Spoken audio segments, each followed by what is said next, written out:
Two coffee shops open on the same street on the same morning. One of them has a billion-dollar brand, a supply chain that spans 40 countries, and a marketing budget bigger than the entire economy of a small town. The other one has a used espresso machine, a hand-painted sign, and an owner who put her house up as collateral to be here. Now, every instinct you have is telling you the giant wins. Obviously. It has more money, more power, more everything. Except the numbers say something stranger. Because in the first round of this fight, it's not the giant who's ahead. It's the little one. And by a lot. By the end of this video, one of these two shops is going to be closed, boarded up, gone. And I'll be honest with you now, it is not the one you think. So let's run the actual math, round by round, real costs, real margins, real survival rates. And let's find out who's still standing 12 months from now. Let's start where every business starts, before a single cup is sold. Just the price of opening the door.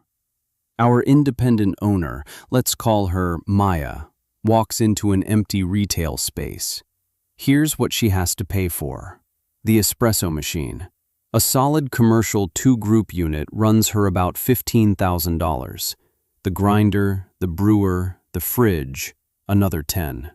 The build-out, plumbing, the counter, paint, tables. If she's lucky and takes over an old café, maybe 30,000. Initial inventory, beans, milk, cups, syrups, call it 8,000. Permits and licenses, a few thousand more. And then the thing most first-timers forget, working capital.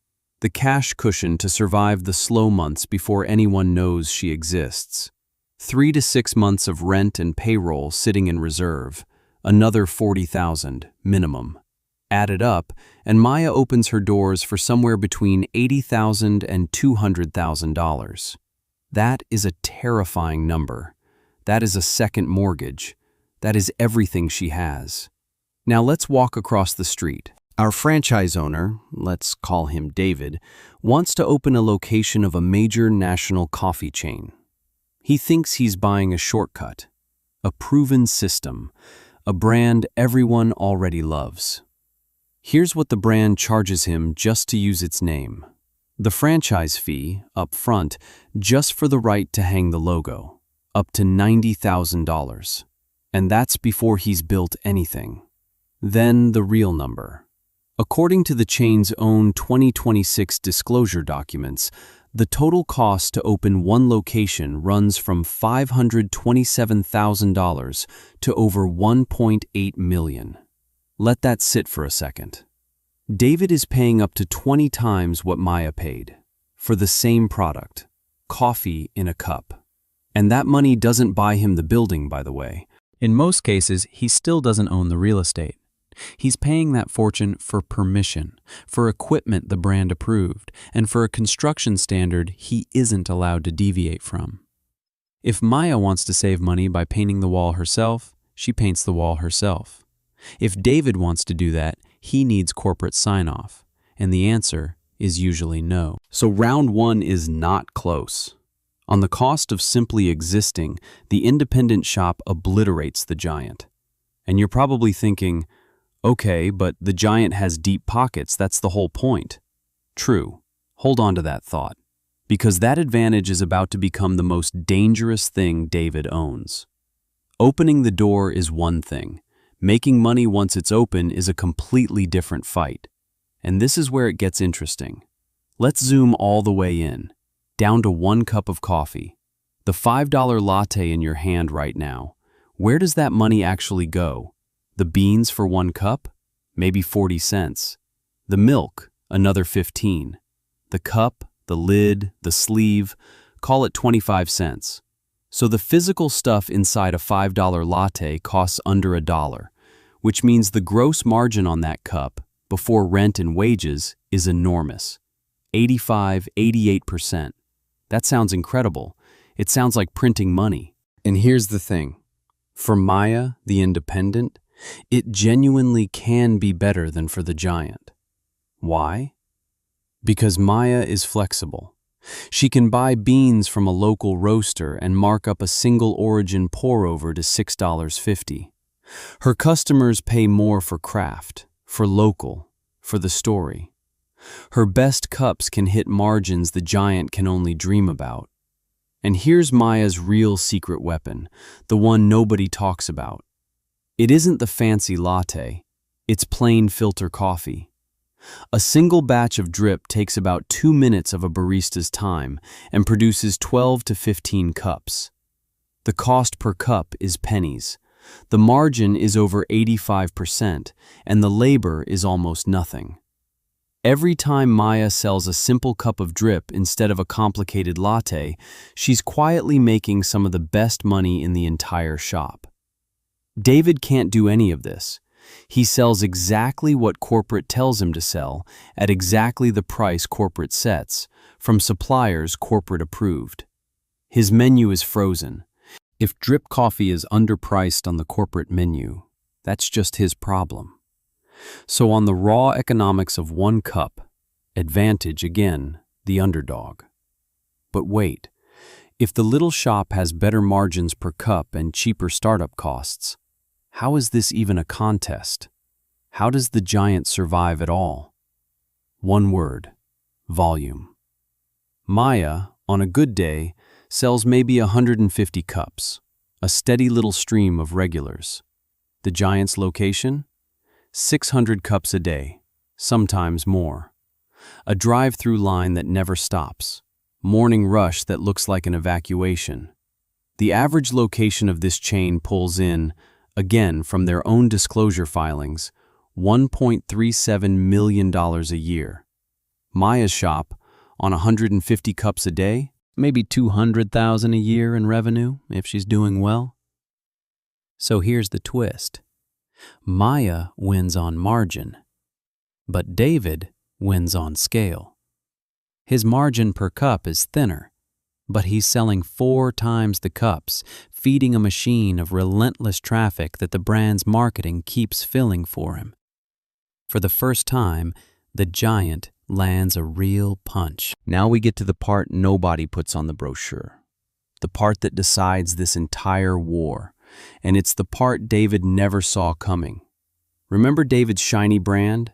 The one everyone loves? He doesn't own it. He rents it. Every single month. Forever.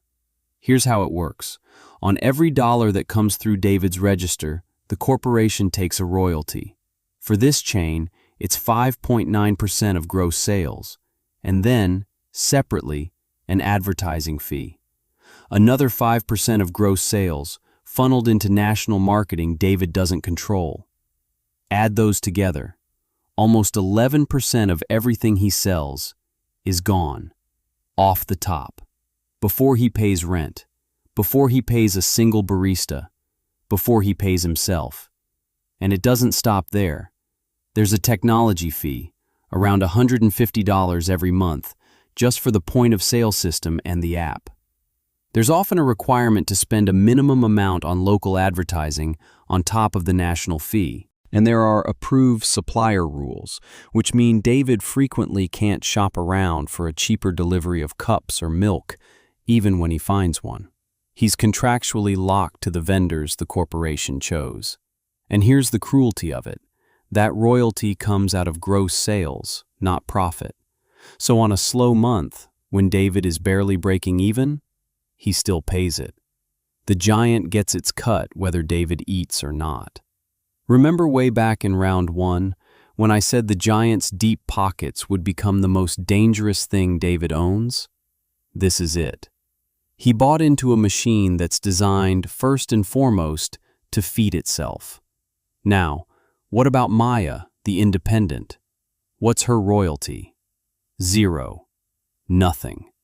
Not 1 cent leaves her building to a corporate headquarters. No technology fee, no advertising levy, no approved supplier markup. Every dollar of margin she makes is hers to keep. So on the invisible tax, the underdog crushes the giant. Maya keeps her margin. David hands 11% of his life to a logo, and then some. But And I need you to stay with me here because this is where the entire video turns upside down. If the independent shop is winning on cost, winning on margin, and winning on royalties, then why, in the real world, do 60% of independent coffee shops fail? And why does the giant almost always survive? Everything we've calculated says Maya should win. The real-world data says she probably won't. So one of these two stories is lying to us. Let's find out which. Here's the truth the margins hide. A business doesn't die on a spreadsheet. It dies on a Tuesday when something breaks and there's no cash to fix it. Let's run both shops through one brutal year. Same year, same disasters, and watch what happens. Disaster 1. The espresso machine dies. That $15,000 machine? It fails on a Monday morning during rush.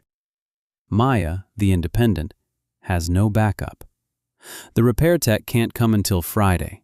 That's 5 days with no espresso, which for a coffee shop is 5 days with almost no revenue. Meanwhile, rent doesn't stop. Payroll doesn't stop. She burns through her cash cushion just to stand still. David? His giant sends a replacement under a corporate service contract. He's down for 3 hours. The machine is part of the system he's paying 11% for. This time, the system saves him. Disaster 2. The landlord raises the rent. Maya negotiates alone. She has no leverage. She either pays or moves, and moving would kill her. So she pays. David's corporation negotiated his lease as part of a national real estate deal with lawyers Maya could never afford. His rent terms are locked and protected. Disaster 3, and this one hits both of them. The global price of coffee beans jumps 8 to 12% in a single year. That actually happened recently. Watch how differently it lands. For the giant, a bean cost spike gets absorbed across 600 cups a day and $1 billion buying operation. It stings, but it's a rounding error. For Maya, whose entire survival depends on those clean, thin net margins, an 8 to 12% jump in her single biggest ingredient can be the difference between a profitable month and a loss. The same storm barely rocks the giant's boat and nearly capsizes hers. Feel that? The scoreboard is flipping. Everything that made the giant expensive in round 1 is now the exact thing keeping David alive. This is the answer to the question. This is why 60% of independents fail. It was never about margins. Maya's margins were beautiful. She died anyway. Because she had no buffer, no backup, no lawyers, no system. She was one broken machine away from the edge, every single day. The giant is slow, expensive, and greedy, but it is shockproof. And in business, surviving the disaster beats winning the spreadsheet. So that's it, right? The giant is the guaranteed winner. Buy the franchise, you buy safety. Case closed. Not so fast. Because there's one number the brand really doesn't want you to look at too closely. And it's the one that blows the word guarantee wide open. When you look at what individual locations of this same chain actually earn in a year, the range is staggering. The lowest performing location brought in about $65,000. The highest brought in over $6 million. Same brand, same sign, same proven system, same menu, same training, same app. A 90-fold difference in outcome. Sit with that. The franchise was sold to David as a guarantee. Pay the fortune, get the safe result.